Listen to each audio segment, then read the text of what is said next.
Hi, I'm Paul Folwell. This is my wife Cheryl. Welcome to our 29th annual show.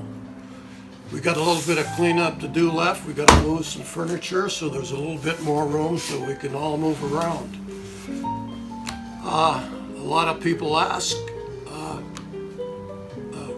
about my painting, and I know it's a common interest we have. The people who are interested in it like to do many of the same things that I do.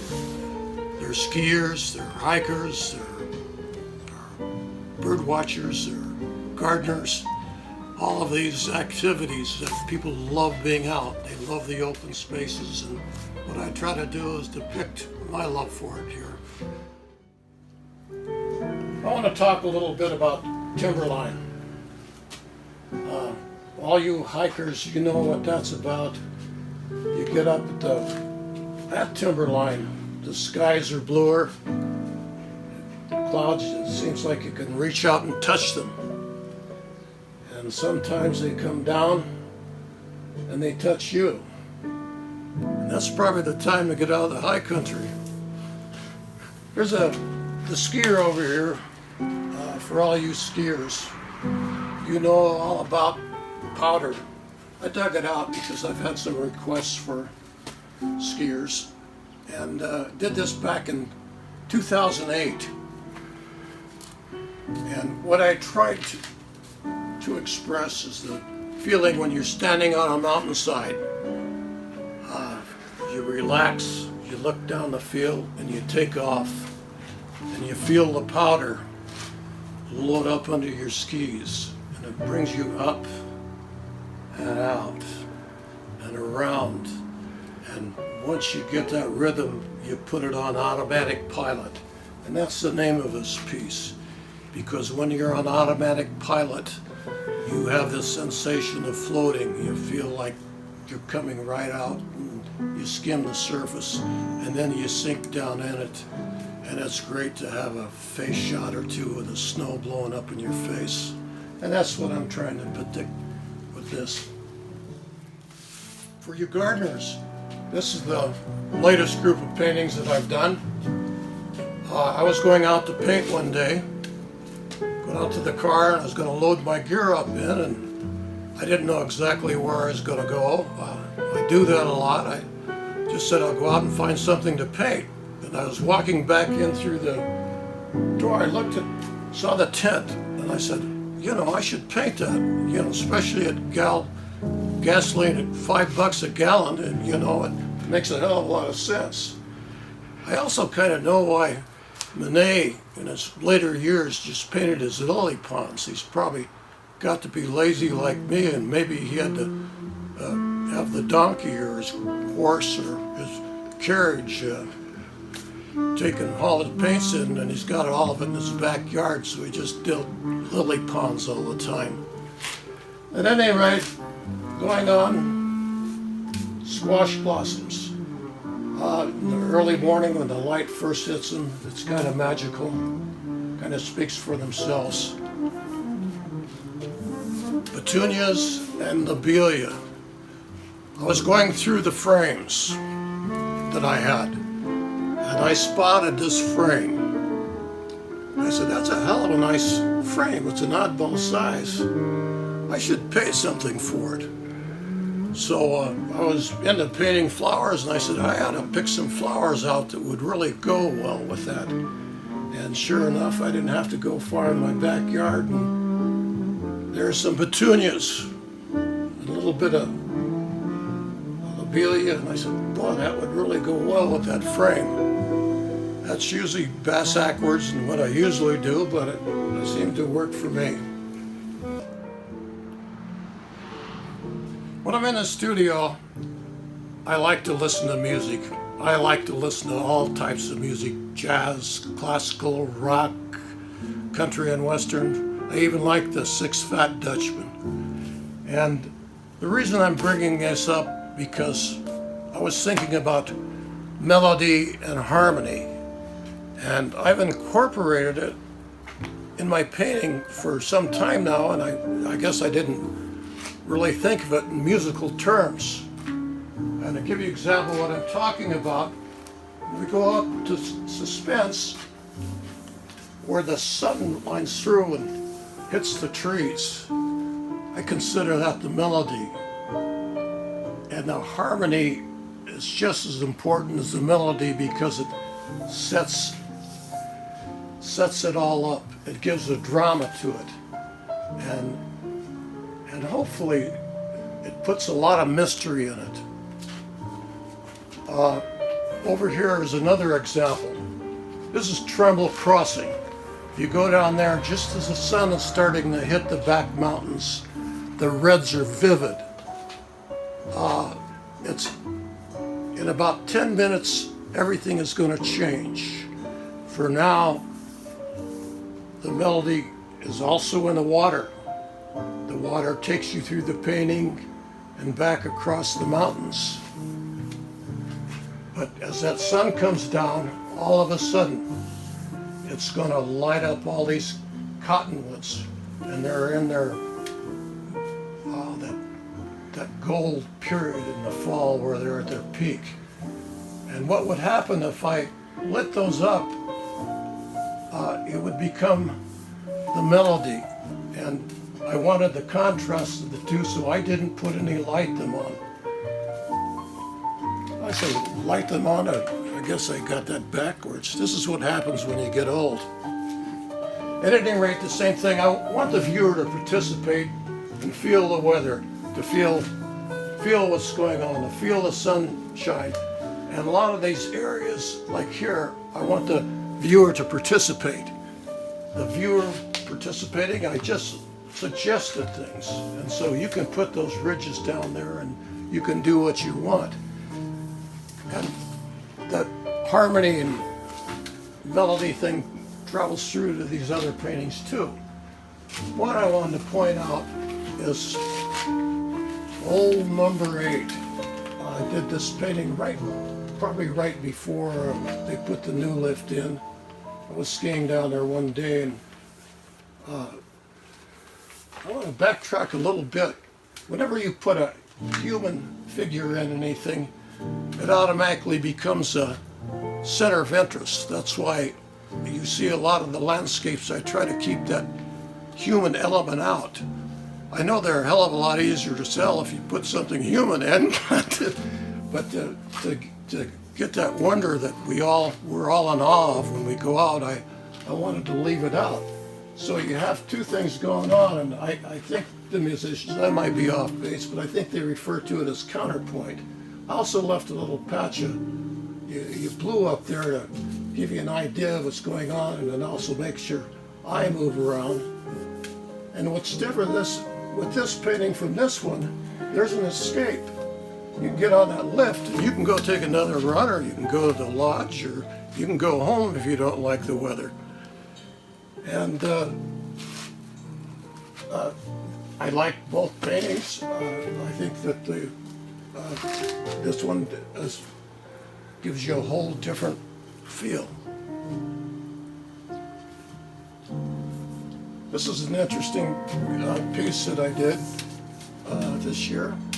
I was going through some old paintings, and I wanted to highlight foreground in one that I previously did. I used to take the old paintings and rework them, and then I found out I just screwed them up. And so I thought I'd screw up this one instead. But anyway, what I want to talk about is when you have the dandelions and the bluebells out there, as soon as you go over that ridge, I call it a color vanishing point. Everyone knows of a vanishing point, 2-point perspective and that type of thing, but colors have a vanishing point.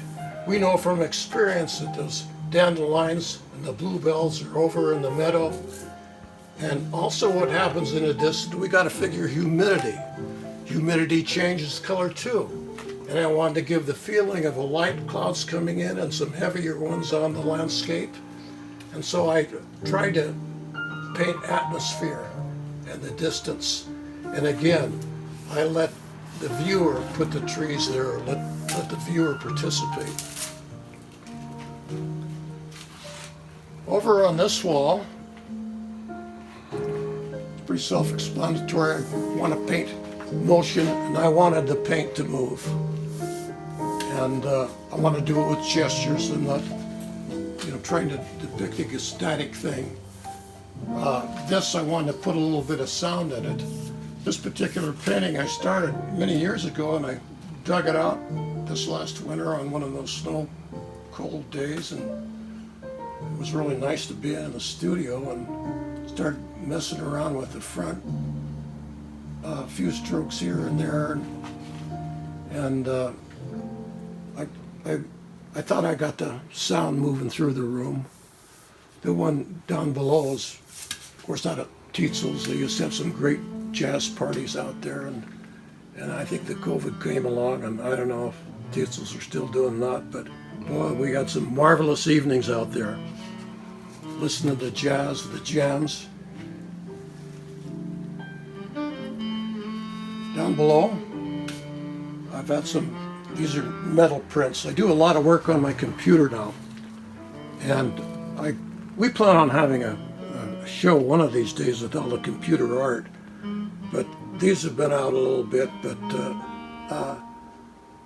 like I say, they're just done on, I sent them off and they're done on metal, and they're real easy to ship to you. We'll take care of it. As you can see, they're ready to hang in the back. I want to move over this other wall here.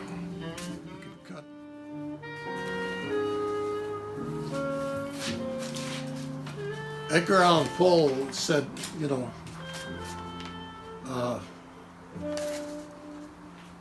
maybe creativity is making order out of chaos. And I think he referred it to science, intuition, and imagination. And this is what I think, hopefully I've done. I've made order out of chaos. This particular piece is a color study I did for a friend early morning up around Snowden. And down below, cottonwoods, early winter, and the light's always low. It's always great to paint. The light is low. The contrasts are great. The colors just pop. Hermosa Cliffs, I've painted that particular scene many times, and it's always a little bit different, and I always learn something from it. Talk about the direction that I'm trying to simplify more and more and more. And I try not to put anything in that's really not necessary. And it's a stillness about the foreground. Where the sunlight hits, again, melody, and I try to get movement in the sky so you can feel how the light is moving across. The painting above it is something I've been doing is painting from memory. I make a routine walk up 201. I was coming down, and I made a mental note of all the colors that I could and how it affected me. And so I got up in the morning. I wasn't trying to depict any particular area, but just the way the colors were and the vegetation was. This is a little bit more traditional. The top one, Oxbow Park. That's where all the boaters put in. It's a great place. This was November. Few leaves left on the cottonwoods that are about to blow off. Over here, what we have is a painting I did many years back over in the Ridgeway area. I put it up and I got to looking at it, and I want to mess around with it. And again, like I said, I've learned not to go back and screw around with it because I really like the color and I like what was going on, but I want to include some other elements, like the foreground down here with the light coming back down. And what I did back here in this little color study, I warmed it up, and I tried to simplify it more. And I like the effect And that led me to do something on the painting over where Cheryl's standing. And so I did that last winter, where I tried to do a combination of the two. And what I wanted to do, I wanted to let the viewer go into the shadows and figure out what's going on.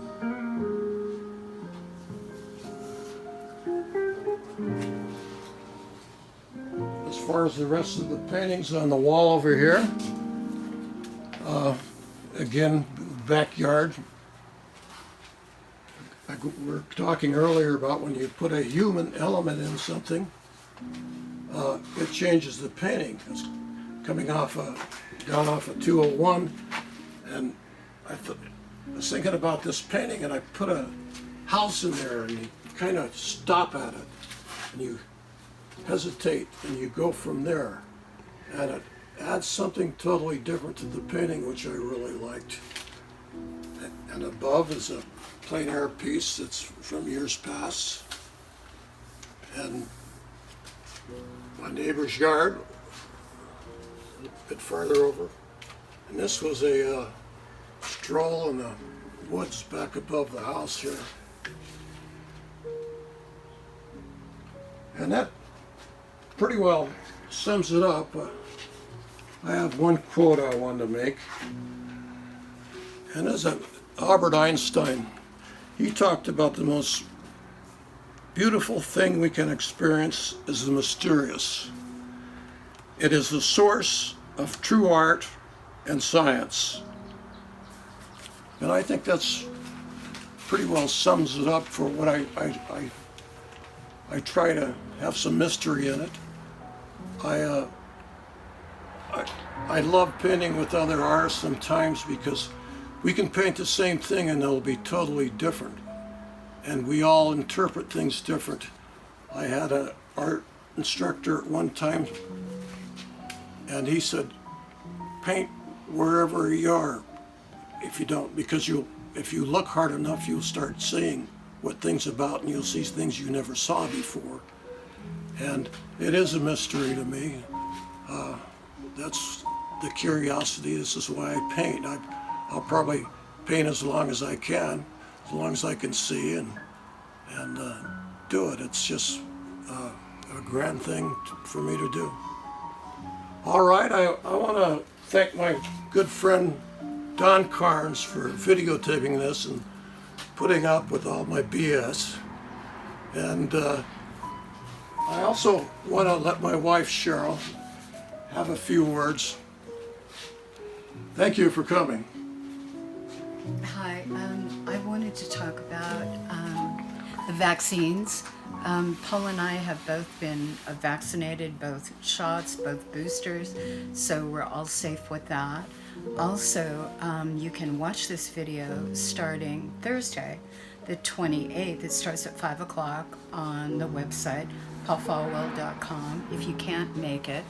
And Friday night is the artist reception, which of course is the most fun, because it just is. And you can come on Saturday or Sunday, or you can call me, 970-759-4870, if you want to make an appointment and you don't want to be around a lot of people.